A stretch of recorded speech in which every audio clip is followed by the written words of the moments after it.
Welcome back to the Inner Beauty Code. I am here today with my guest, Hannah, aka the Libido Fairy, and I'm so excited to have this chat with her. Her magic is in helping low libido women in long-term relationships crave sex again. Hannah, thank you for being here. I'm so excited to chat with you. Tell us more about what you do. Yeah, thank you so much for having me. What do I do? I mean, I actually, I was talking to a former student the other day, and I think something that I don't talk a lot about publicly is that, yes, I'm helping women with this surface level thing, which is like, it's not just surface level, but it is like recover your libido and crave sex again and have more enjoyment and pleasure in your relationship and feel more in your body.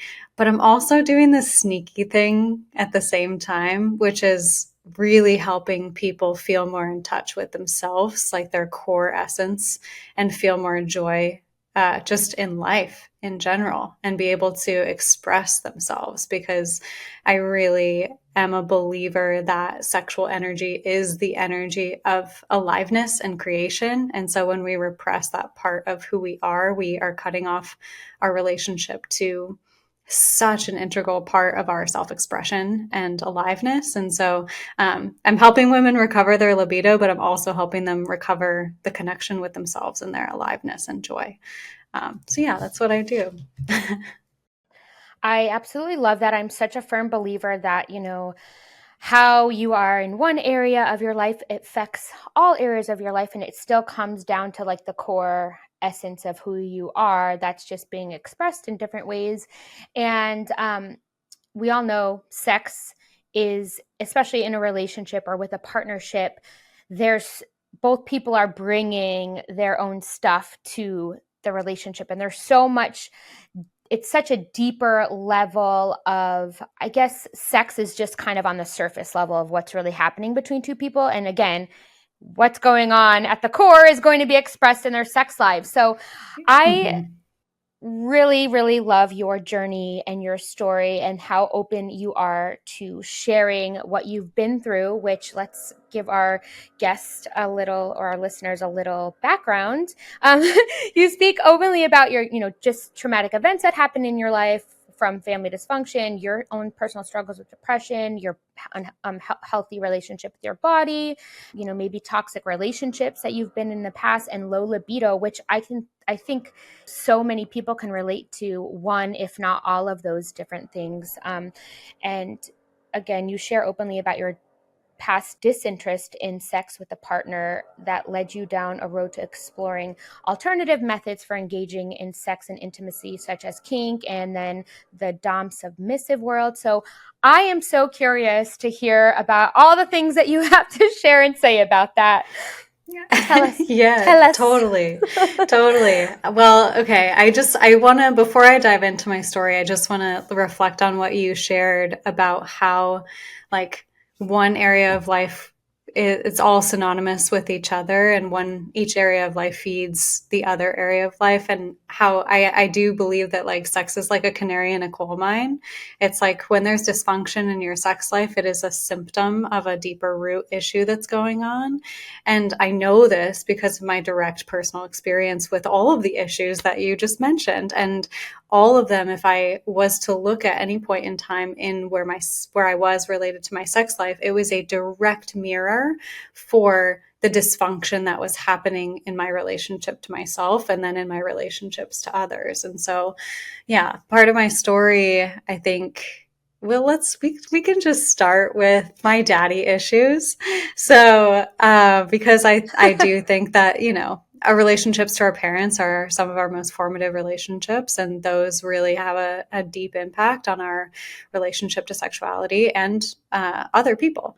And so, yeah, my dad is bipolar, and from a very early age, like around 12 years old, I became his primary caregiver as the oldest child. And yeah, you can imagine what that messed up inside my head of having, to kind of walk on eggshells and perform to make someone else happy. And then also like growing up really fast, like having to be really mature and drive him to doctor's appointments before I had a license, and like feeling like yeah, there was just so much pressure on me to take care of other people and to be a certain way. So that really shaped the way that I relate to people, for better and for worse.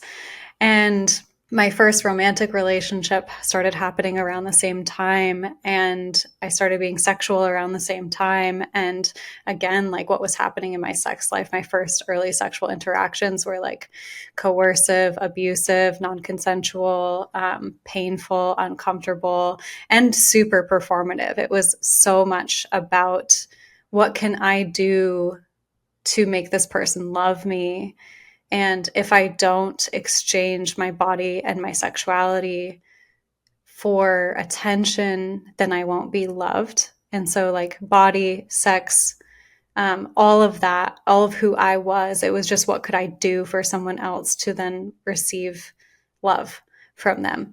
And can we pause right there, because that right Totally. there is just in itself such a common thing that I think so many women, but also men too, because this can be the same for boys when they're young, you know, either trying to save their mom or their dad leaves and they feel like they've got to be the one to support their mom and make sure their mom's okay. So I think, like you said, these are core issues that play out in our sex life, but they're part of our relationship to ourselves. And I think it's really important to acknowledge this and just maybe have people reflect on their own upbringing, because I know a lot of people don't understand what therapy does. I know you've talked about being in therapy. I've gone through therapy myself, and what going into the, like, people are very hesitant to go in the past and think it doesn't matter, but they don't realize that those experiences actually shape how you relate not only to yourself but everyone in your adult life as well, and it'll just continue on with every person that comes in until you take a look at it and just see, like, why are these things happening in my life and my interactions with other people. And they usually go back to these formative years and how we learn what our role is to other people. And especially if you had a parent or some kind of instability in your home or your childhood, that is how you feel. Everything you just explained, you feel like you need to be the savior and the caretaker before you're actually prepared to do so. So you lose your sense of self and perform for other people. So just wanted Yep. to get other people thinking about it, because a lot of people are just very unaware of this dynamic. And sorry, Mm-hmm. continue on. No, you're Continue to the good. I next mean, part.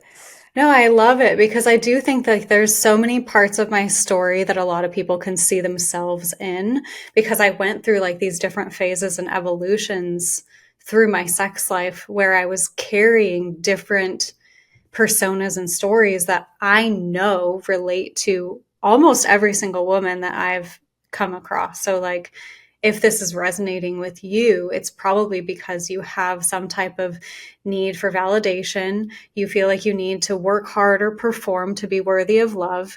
You feel like if you don't give enough, you can't rest. There's like a lot of anxiety that I think a lot of people feel because they have to do and do and do and do more until they can feel pleasure.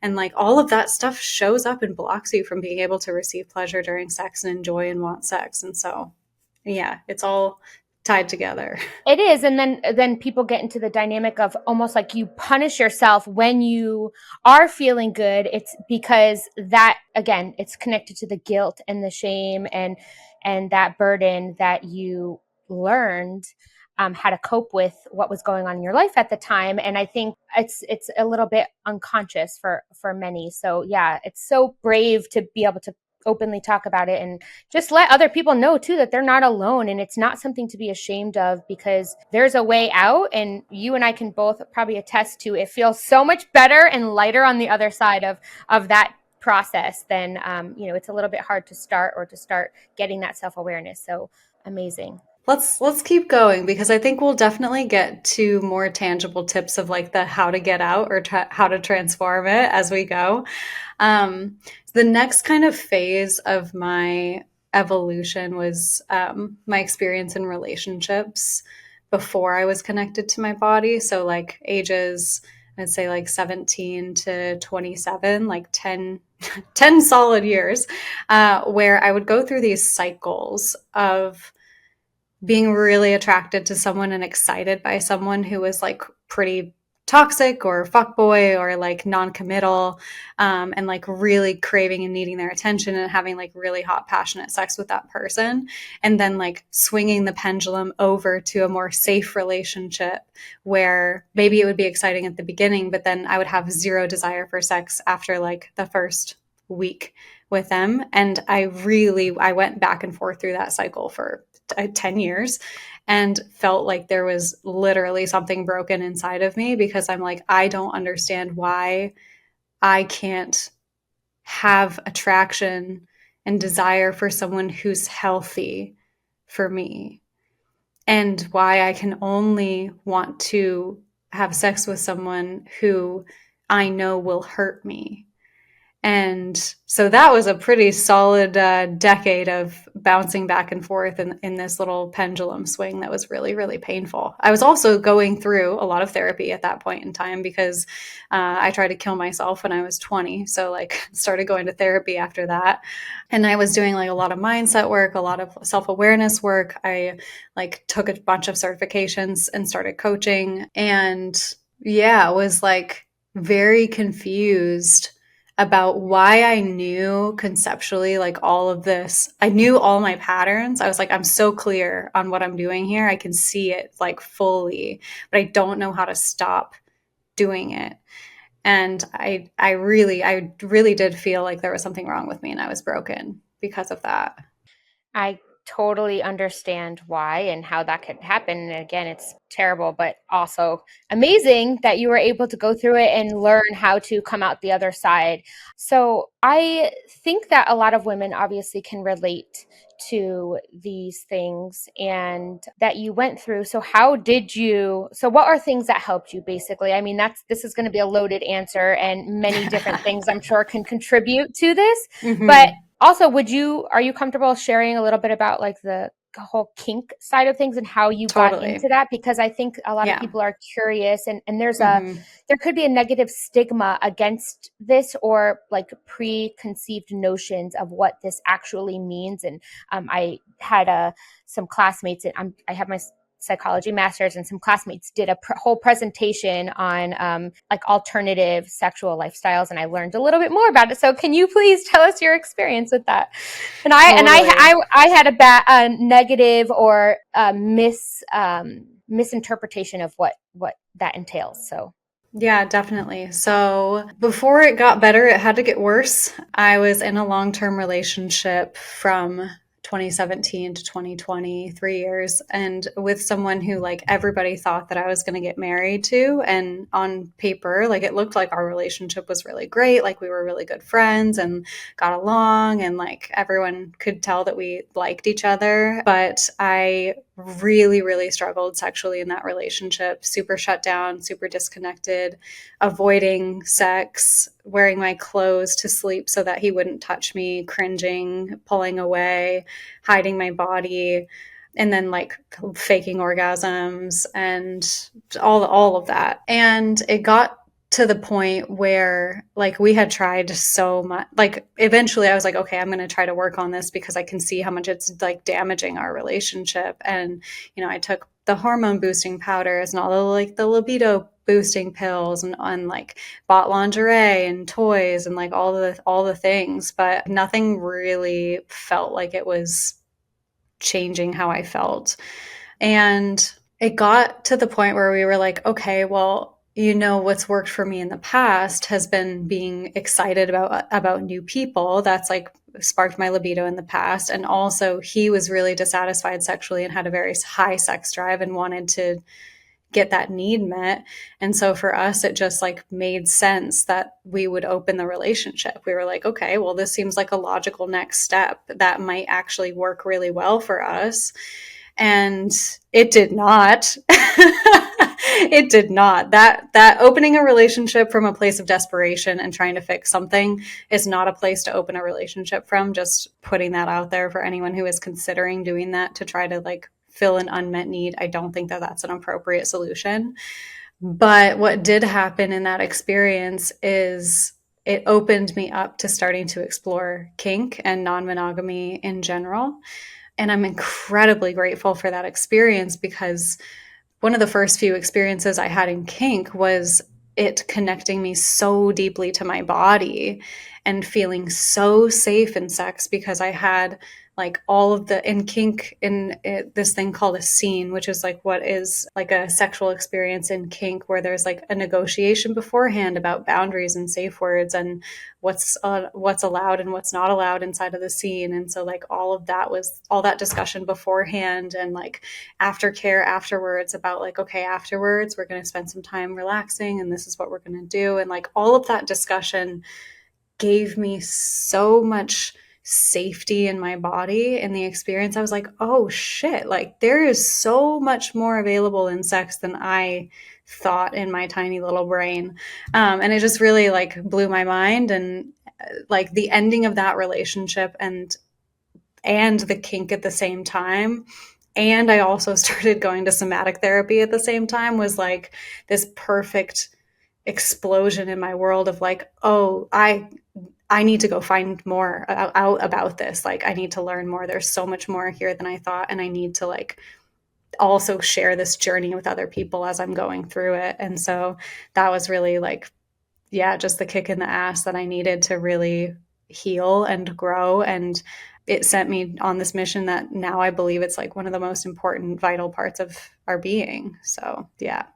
That's so incredible. And before we get into that, some important takeaways from what you just explained is in order for, I think, any sexual and any relationship period, communication when it involves you and another person is so vital to making anything work, right? And anything feel safe for both people, being able to express yourself and say like what you do and don't want and setting boundaries. So that's really incredible because I never thought about it that way and have never spoken to anyone who's explored this in that way. So that, and then also the introduction of somatics, which is, I want to get to that later in our conversation, but most people today are so disconnected from their body because society is set up to keep us in our heads. We're overthinking everything. We're always on a phone. We're always in front of a screen, and we don't take time to really connect and bring the focus and energy back down into our body. So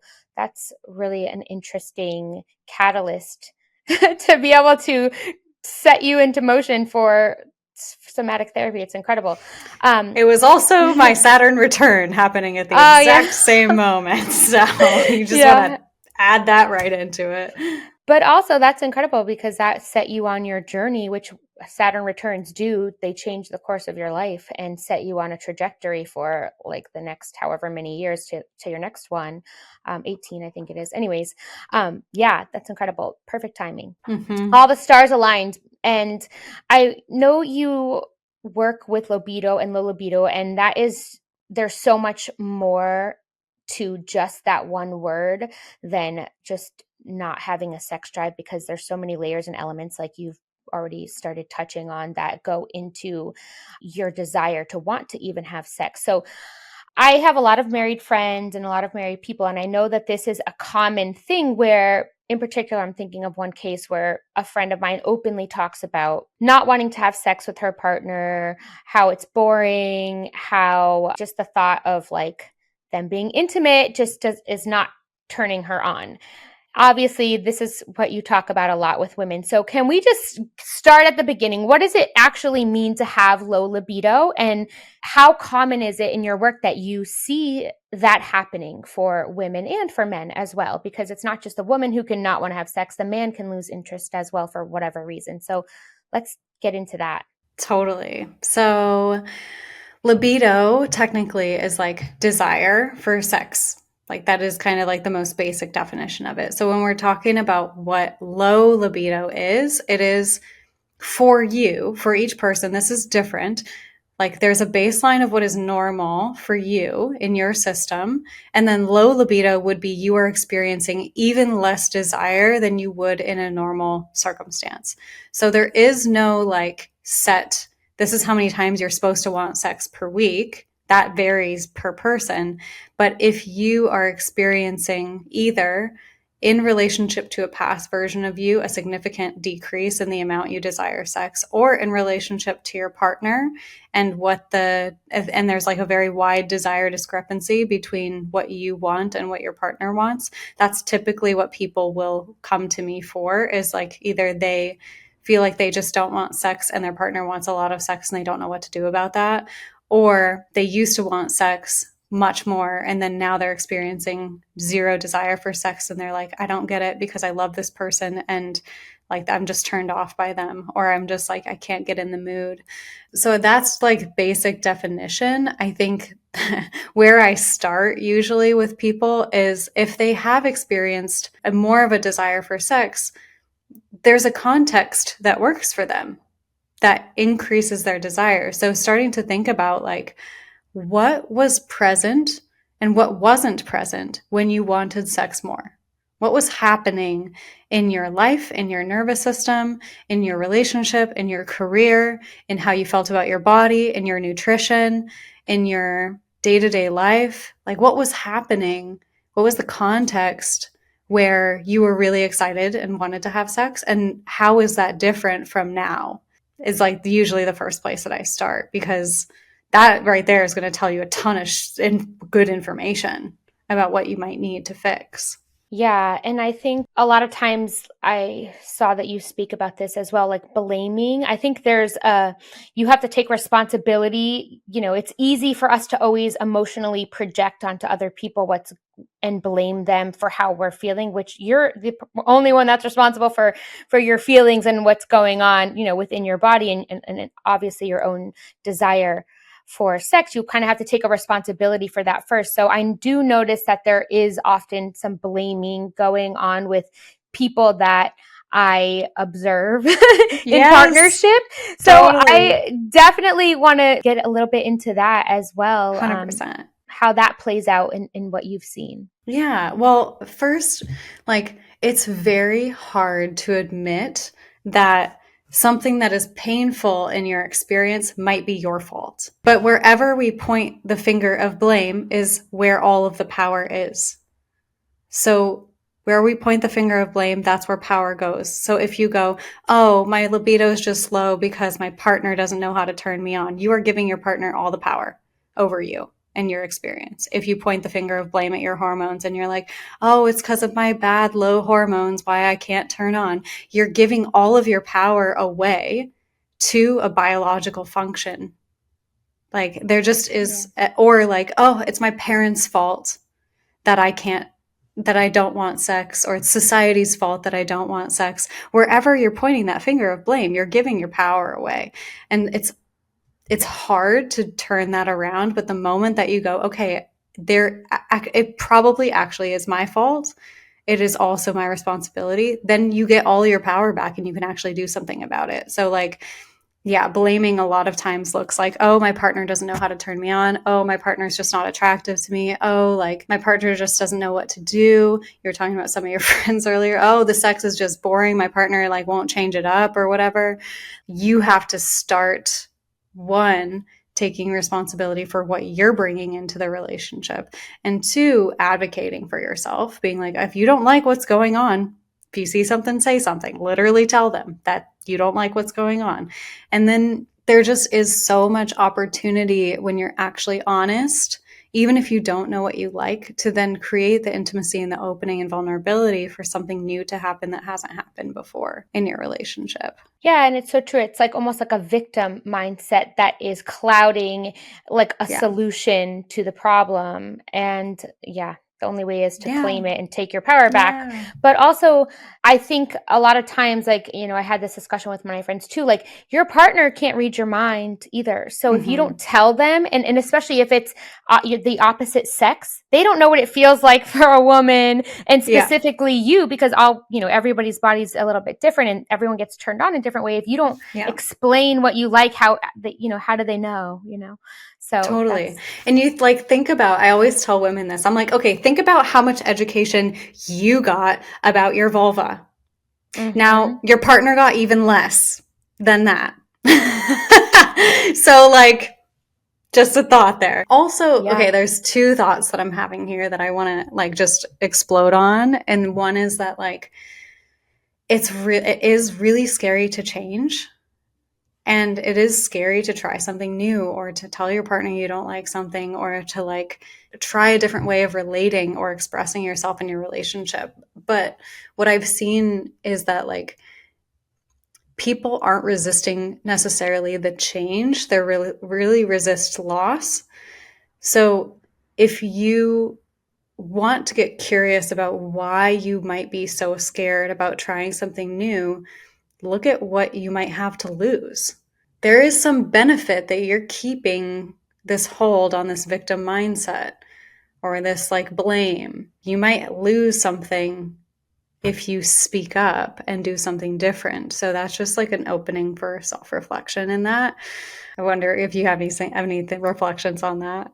I was gonna say it goes both ways too, because you could be afraid that if you say something, you could lose somebody. And then if you don't, you are losing something because it's just allowing more distance between Mm-hmm. you and your partner. So it's like the risk involved could Yeah, be a fear that holds people back. However, and this goes back to the deeper sense of being able to deal with things in your entire life, being able to express yourself and say what you need. If that person isn't open to it, like at least you know that you took responsibility for what you can control in the situation and you are taking action. Because just in any dynamic, in order to break a pattern, you can keep going round and around saying they're not doing this and they're not doing that. And but if you can change your reaction to whatever it is they're doing, then a pattern is able to break that way. So yeah, that's 100%. The other thing, the second thing, I was like, I have two things that I want to explode. The other thing is like this metaphor that I like to give to people when they're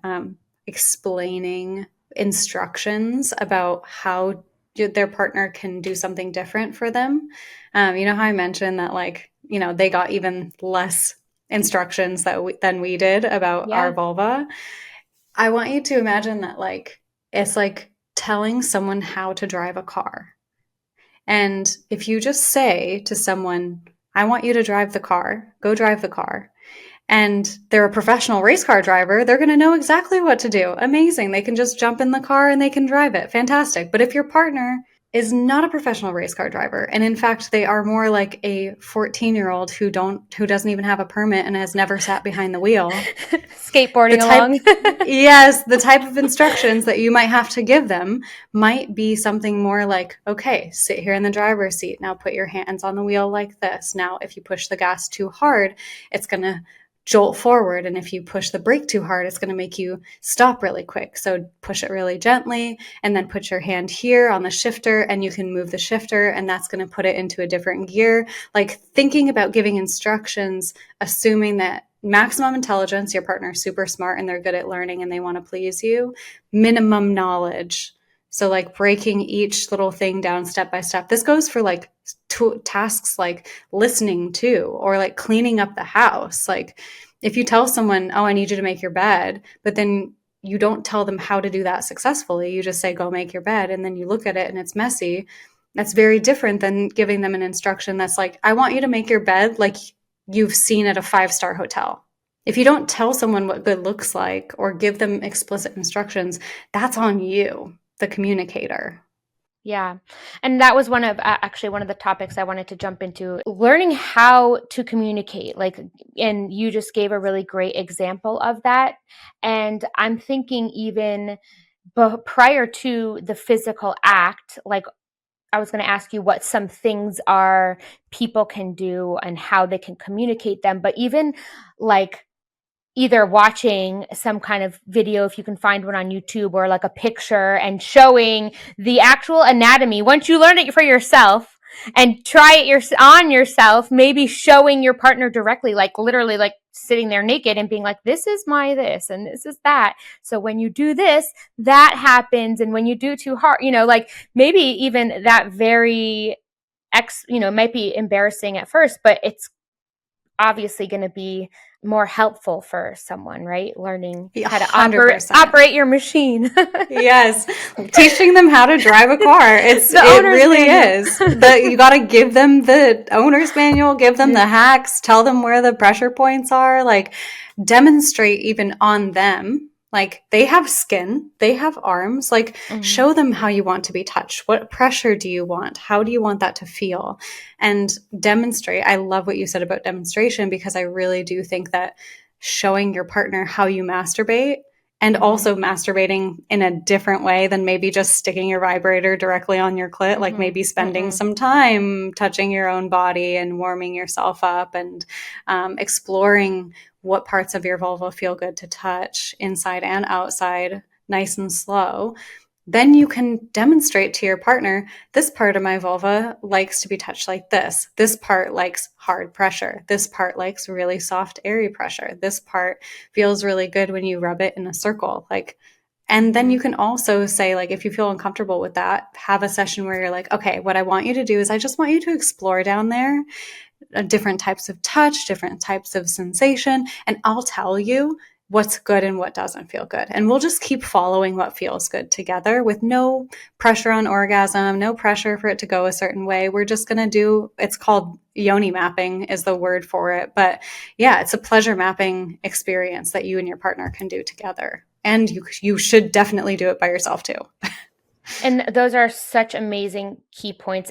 Figuring it out for yourself, because I mean, there are so many people, I'm shocked too, like that women that only masturbate with a vibrator, and that can actually, that's kind of maybe creating a barrier between you and receiving pleasure with a partner too, because for all the reasons you just said, like you don't want your partner to just, that's not intimate to just have your partner shove a vibrator on your clitoris and just say have at it, you know. And then it'll give you more confidence to be able to explain it and to teach someone else. And then also there's going to be like a little bit of a learning curve, right, in this process. And then going into it without expectations, like you said, I think is really important to highlight as well. Because this is supposed to be a fun activity and pleasurable experience to build more intimacy and fun in your relationship, instead of making it another way you can be disappointed or disappoint your partner. Like, it's Totally. encourage them. 100%. And also, like, I think some people go, especially if they have a sense of pressure for doing it right or getting it perfect, or like, I just know so many women who are very similar to me and whose partners are also like that, where like they want to get it right and they want to do the right thing, but you really cannot, you're not going to be successful if you go in with a pressure for it to go a certain way, because your body's going to be how it's going to fucking be. And if you can't meet it where it's at with curiosity and acceptance and like a sense of like, oh, nothing has to work a certain way here. Like I can actually play here. Like sex is supposed to be fun and playful and weird and silly, and it can, like, it doesn't have to be this, like, I think there's just this huge misconception about like the type of energy we're supposed to have in sex. And so we like play out these characters that are supposed to be like, have all their serious energy together and they're passionate and they look like the Notebook and all these Yeah. sex scenes that we've seen where like someone's pushed up against the wall and it's like, oh, it's like so hot. But like, that's not fucking real.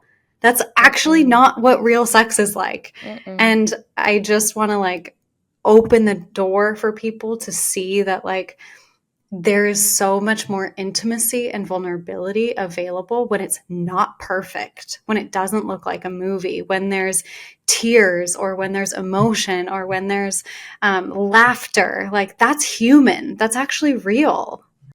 Yeah, I love that. It I just love all of fires me that. up. I'm sorry. I Yeah, got a no, little excited about that. no, and I love, it's so important to highlight, because I mean, if you think about it, we're conditioned from, like you said, we mentioned this earlier, I've talked about it a bunch on this podcast, how sex is one of the things that no one teaches us how to do. It's something that, it's a taboo subject that people are afraid to talk about. People don't talk about it with their kids. I had an interview with a psychologist and sex therapist who, you know, works more on the clinical side of things too. She emphasized how important it is to actually have these conversations and teach your kids, because nobody teaches teaches you how to do it. You figure it on your own, and most people are doing it in a way that's not actually the intention behind sex.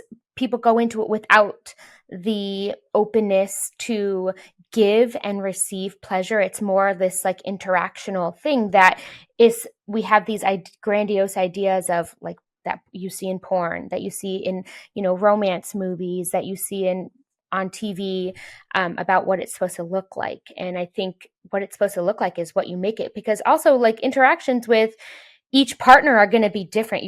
What they like and what you like them to do changes, I think, and even throughout the course of a relationship, which maybe I wanted to talk to you next about chemistry, because we Yeah. often think that, and I'm guilty of or have experienced where you can kiss somebody and just know, okay, like there's something that's really hot there, that I know there's just a level of connection that you have with certain people, maybe more right off the bat. Maybe it's a psychological like attachment avoidant kind of connection, who knows where it's stemming from, but you feel that more, the desire more from certain people than you do others. So maybe can we talk a little bit about that, because I did talk to a sex educator that said something along the lines of, you can build that connection, that hot passionate connection, and it doesn't mean that you should dismiss somebody because it's not automatically there. Yeah. Yeah. And my perspective is actually like, I have yet to see a relationship that has that kind of intense chemistry that is not two wounds fucking. Yeah. That's what that Yeah. is. Yeah.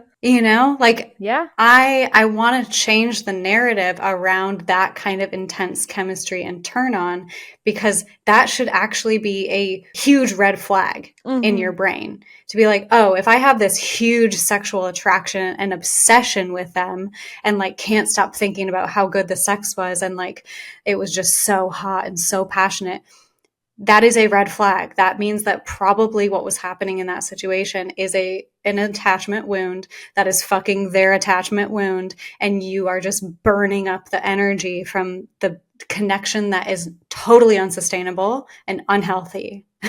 So Yeah. that's just like, that kind of electricity is not a sustainable long-term relationship kind of experience. If you want to have hot sex, go find the person that's the most fucked up and the most like your dad and go fuck them. Like, you're going to have the hottest sex of your life for sure. Okay? Yes, I have to think If about you that. want, totally. But if you want a sustainable, joyful, it's like cotton candy. Here's the biggest difference is like fast food and cotton candy versus like long-term sustainable nourishment. Mm-hmm. And that doesn't mean that healthy food is boring. What it means is that it's richer, more sustainable, more filling, more nourishing. You don't feel empty afterwards. You feel like satisfied, satiated, connected, whole. And you go whole into it and you leave the experience feeling even better afterwards instead of like regretful and empty. Like that's a kind of chemistry that comes from two healthy individuals choosing to be vulnerable and intimate with each other. And so that's kind of just my take on chemistry, is that like there's Yeah. two kinds. It's your There's two kinds. it's your wounded self out there picking that kind of connecting with that kind of partner. Yeah. Yes. And if you keep picking people where that is the only experience that you have of sex is that, you probably need to do some little inner work on loving yourself a little bit more, so you don't need to go have that kind of sex. Yeah. And I mean, hey, who's to say? I mean, again, that you could have something exciting with somebody that's healthy as well. Just building the Yes. intimacy But first and it's making a safe different. space. Yeah. Doing It's it in a so safe different. way. Yeah. Yeah, like the exciting part that comes from the safety is like real deep emotional vulnerability.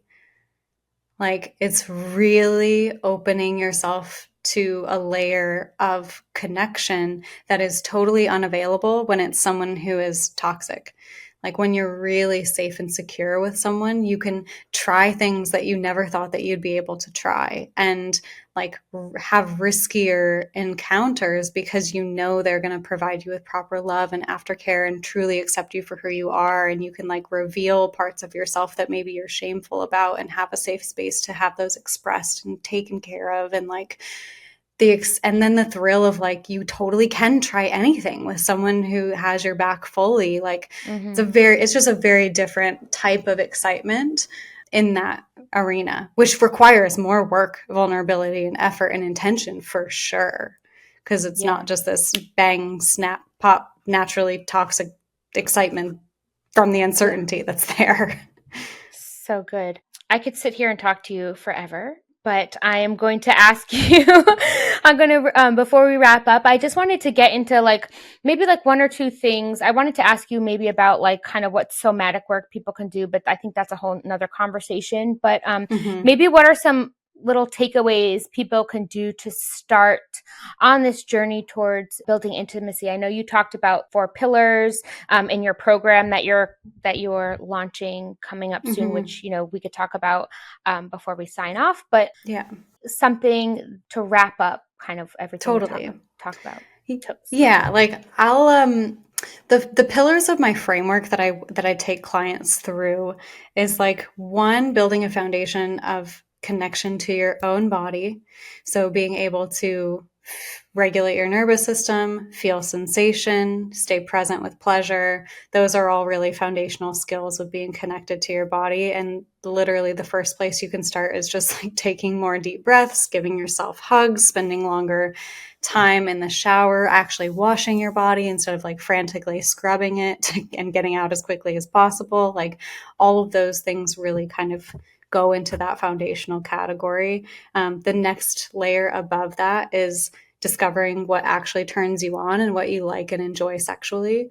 So, like, exploring, maybe listening to erotic stories or checking out ethical porn sites to look at different things, and then having sexual experiences with yourself that are more exploratory and take your time with those things, and maybe try some toys or maybe try some, yeah, just different types of touch with yourself. The next step beyond that is like building a foundation of communication and trust with your partner. So that really just starts with like being totally honest and open about what your experience has been up to that point, and maybe starting, maybe even just putting like a weekly check-in on the calendar where you can just start openly having conversations about what needs do you have that aren't getting met, and how can I be a better partner to you, and how can we plan to have more intentional intimacy throughout the week. And then the next step beyond that is exploring with your partner, is the fourth pillar. So like collaborating with your partner to create more pleasurable contexts based on what you've learned already about what you like, and then